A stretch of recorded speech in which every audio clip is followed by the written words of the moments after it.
ಕರ್ನಾಟಕ ತುಳು ಸಾಹಿತ್ಯ ಅಕಾಡೆಮಿ ವತಿಯಿಂದ ಚಾವಡಿ ತಮ್ಮನ ಬೊಕ್ಕ ಪಾತರ ಕತೆ ಕಾರ್ಯಕ್ರಮವು ಉರ್ವ ಸ್ಟೋರ್ನ ತುಳು ಭವನ ಸಿರಿ ಚಾವಡಿಯಲ್ಲಿ ನಡೆಯಿತು.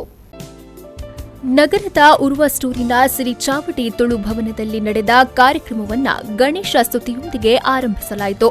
ಬಳಿಕ ಸಂಗೀತ ನಿರ್ದೇಶಕರಾದ ನಾರಾಯಣ ಬಿಕೆ ಅವರನ್ನ ಹಿರಿಯ ನಾಟಕಕಾರರಾದ ಸಂಜೀವ ದಂಡಕೇರಿ ಅವರು ಸನ್ಮಾನಿಸಿದರು.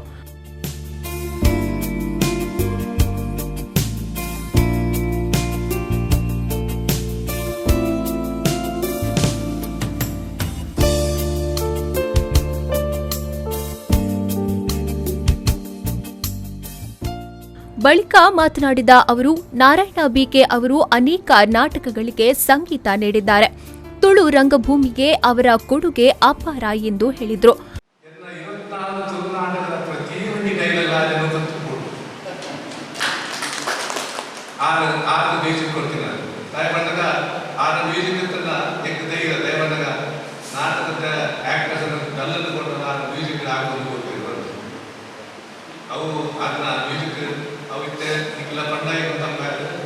ಕೊಡ್ತಿರೋದು ಆ ಕಾರ್ಯಕ್ರಮ ಕಲಾವಿದರು ನಮ್ಮ ಎದುರು ನಮ್ಮ ಅದೇ ಅಟ್ಲಾಗೆ ಪುನಃ 2 ಜನಕ್ಕೆ ನಿನ್ನ ಸೆಟ್ ಮ್ಯೂಸಿಕ್ ನಿನ್ನ ನಾಟಕದಲ್ಲಿ ಬಂಕೆದ ವಿಶ್ವನಾಥ್ ಅನಂತರ ಕಾರ್ಯಕ್ರಮದ ಅಧ್ಯಕ್ಷತೆ ವಹಿಸಿದ್ದ ಕರ್ನಾಟಕ ತುಳು ಸಾಹಿತ್ಯ ಅಕಾಡೆಮಿಯ ಅಧ್ಯಕ್ಷರಾದ ದಯಾನಂದಜಿ ಕತ್ತಲ್ ಸರ್ ಅವರು, ಮನುಷ್ಯನಿಗೆ ಬೇಕಾಗಿರುವುದು ಆಸ್ತಿ ಬದುಕು ಅಲ್ಲ, ಮನುಷ್ಯನಿಗೆ ಬೇಕಾಗಿರುವುದು ಗುಣ ಮತ್ತು ನಿಷ್ಕಲ್ಮಶ ಮನಸ್ಸು. ಒಂದು ಕಾಲದಲ್ಲಿ ಹೀಗೆ ಇದ್ದ ಮನಸ್ಸಿಗೆ ಬೆಲೆ ಕೊಡಲಾಗುತ್ತಿತ್ತು.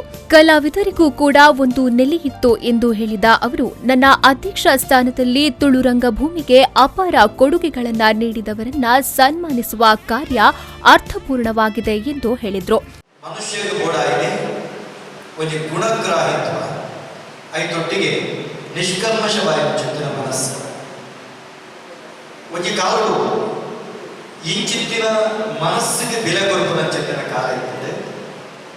ಆ ಕಾಲವು ಕಲೆಗೆ ಒಂದು ಬೆಲೆ ಇರ್ತದೆ, ಕಲಾವಿದರಿಗೆ ಒಂದು ನೆಲೆ ಇರ್ತದೆ.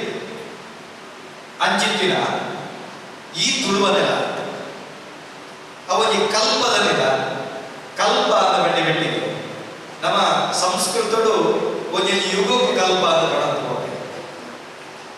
ಬೊಕ್ಕೊಂಜಿ ಅರ್ಥಗಳು ತುಳುಟು ಬಂದಾಗ ಆಯ್ ಬಾರಿ ಕಲ್ಪ. ಇದೇ ಸಂದರ್ಭದಲ್ಲಿ ಇಂದು ನಿಧನರಾದ ಹಿರಿಯ ರಂಗಕರ್ಮಿ ರೋಹಿದಾಸ್ ಕದ್ರಿ ಅವರಿಗೆ ಶ್ರದ್ಧಾಂಜಲಿ ಸಲ್ಲಿಸಲಾಯಿತು. ಈ ಸಂದರ್ಭ ನಟ ಕಲಾ ನಿರ್ದೇಶಕ ತಮ್ಮ ಲಕ್ಷ್ಮಣ, ಸಂಚಾಲಕರಾದ ನಿಟ್ಟೆ ಶಶಿಧರ್ ಶೆಟ್ಟಿ, ರಾಜೇಶ್ ಜಿ ಮತ್ತು ತುಳು ಸಾಹಿತ್ಯ ಅಕಾಡೆಮಿಯ ಸದಸ್ಯರುಗಳು ಉಪಸ್ಥಿತರಿದ್ದರು. ಶರತ್ ಸಾಲ್ಯಾನ್, ವಿ4 ನ್ಯೂಸ್ 24/7 ಮಂಗಳೂರು.